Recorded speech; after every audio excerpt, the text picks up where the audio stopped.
राजस्थान के पूर्व deputy CM Sachin Pilot ने एक बार फिर से प्रदेश के सीएम अशोक गहलोत और पूर्व सीएम वसुंधरा राजे को खुलकर टारगेट किया।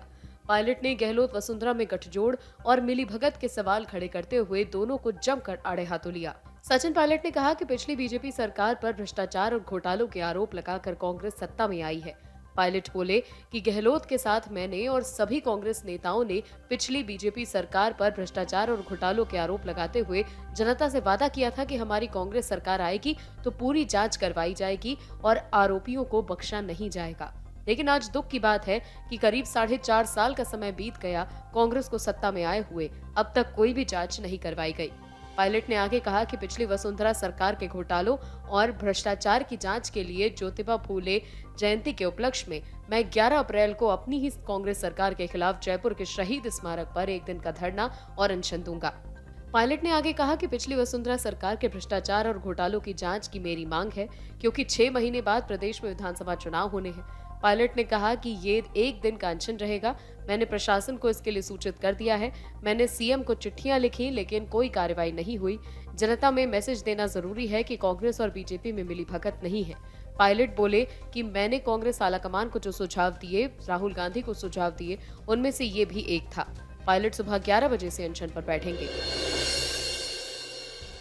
बीजेपी के राष्ट्रीय प्रवक्ता और जयपुर ग्रामीण सांसद राज्यवर्धन राठौड़ ने बीजेपी प्रदेश मुख्यालय पर प्रेस वार्ता कर धार्मिक तुष्टीकरण और महिला सुरक्षा के मुद्दे पर गहलोत सरकार को घेरा। राठौड़ ने कहा कि दलित महिला से बाड़मेर में रेप होता है और फिर जलाकर मार दिया जाता है। एक समाज विशेष का आरोपी होने के कारण 2 दिन तक मामले को रोक कर रखा गया।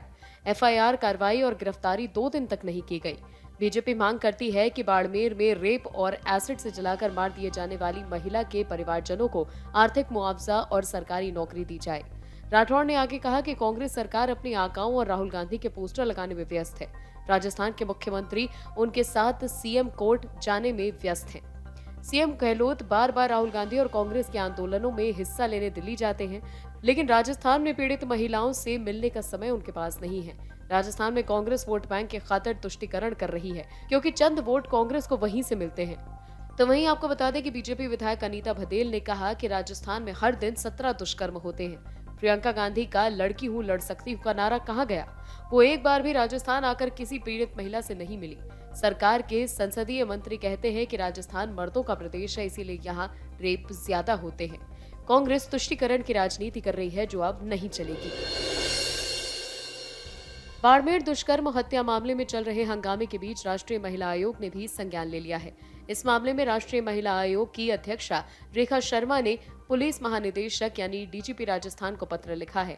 उन्होंने अपने पत्र में इस मामले को लेकर निष्पक्ष और समयबद्ध जांच के लिए कहा है। वहीं पुलिस का कहना है कि इस मामले में मुख्य आरोपी शकूर को गिरफ्तार कर लिया गया है। राजस्थान के डीजीपी को लिखे अपने पत्र में रेखा शर्मा ने कहा कि जांच में अगर लगाए गए आरोप सही पाए जाते हैं तो कानून के संबंधित प्रावधानों के तहत प्राथमिकी दर्ज की जानी चाहिए। आपको बता दें 6 अप्रैल को राजस्थान के बाड़मेर जिले में एक दलित महिला के साथ कथित तौर पर दुष्कर्म कर उसे आग के हवाले कर दिया गया था। हादसे के बाद पीड़िता की शनिवार को जयपुर के महात्मा गांधी अस्पताल में मृत्यु हो गई थी। वहीं आपको बता दें कि राज्य भाजपा ने मामले से संबंधित 3 सदस्यीय समिति का गठन किया। समिति में पाली सांसद पीपी चौधरी, विधायक जोगेश्वर गर्ग और महापौर विनीता सेठ शामिल हैं। घटना के बाद से ही राजस्थान में एक राजनीतिक हंगामा देखा गया। इस मुद्दे को लेकर भारतीय जनता पार्टी के कई नेता अशोक गहलोत सरकार पर जमकर बरस चुके हैं। वंदे भारत ट्रेन के संचालन को लेकर रेलवे मुख्यालय और जयपुर रेल मंडल ने तैयारियां शुरू कर दी हैं। 12 अप्रैल को नई दिल्ली से पीएम ट्रेन को हरी झंडी दिखाकर जयपुर से दिल्ली के लिए रवाना करेंगे। जयपुर में रेलवे स्टेशन पर केंद्रीय रेल मंत्री, राजस्थान बीजेपी नेता, सांसद, विधायक, रेलवे जीएम और अधिकारी शुभारंभ कार्यक्रम में शामिल होंगे। वंदे भारत ट्रेन में सिर्फ आमंत्रित सदस्य ही जयपुर से नई दिल्ली जाएंगे। रेलवे के एक वरिष्ठ अधिकारी के मुताबिक ट्रेन की एग्जीक्यूटिव क्लास का किराया 1375 रुपए और चेयर कार का किराया 695 रुपए होगा। अभी इस ट्रेन फेयर में केटरिंग चार्ज और जीएसटी शामिल नहीं किया गया है। फिलहाल ऑपरेटिंग विभाग ने ट्रेन के स्टॉपेज शेड्यूल का फाइनल नोटिफिकेशन जारी नहीं किया है। नोटिफिकेशन जारी होने के बाद अकाउंट्स विभाग और आईआरसीटीसी इसका केटरिंग और जीएसटी तय करेगा। इसके बाद किराया निर्धारित होगा। प्रदेश में कानून व्यवस्था को ज्यादा मजबूत करने और आमजन तक सुगम पहुंच सुनिश्चित करने के लिए गहलोत सरकार प्रदेश में नए पुलिस कार्यालयों, थानों और चौकियों को खोलने की मंजूरी दे चुकी है। उन्होंने कार्यालयों के लिए 1369 पदों के सृजन और आवश्यक संसाधनों के लिए लगभग 201 करोड़ रुपए की स्वीकृति भी दी है। गहलोत के निर्णय से वैर यानी भरतपुर, परबतसर, नागौर, खैरवाड़ा, उदयपुर, एडीएफ धौलपुर और लालसोट दौसा में अतिरिक्त पुलिस अधीक्षक कार्यालय खोले जाएंगे। इन कार्यालयों हेतु प्रति कार्यालय अतिरिक्त पुलिस अधीक्षक, सहायक उप निरीक्षक और कनिष्ठ सहायक के एक और साथ ही कांस्टेबल माई ड्राइवर के 3-3 पद, कुल 30 पद सृजित होंगे। इन कार्यालयों में प्रति कार्यालय अतिरिक्त पुलिस अधीक्षक, सहायक उप निरीक्षक और कनिष्ठ सहायक के एक और साथ ही कांस्टेबल माई ड्राइवर के 3-3 पद पर कुल 30 पद सृजित होंगे। आज के लिए राजस्थान की बड़ी खबरों में फिलहाल बस इतना ही।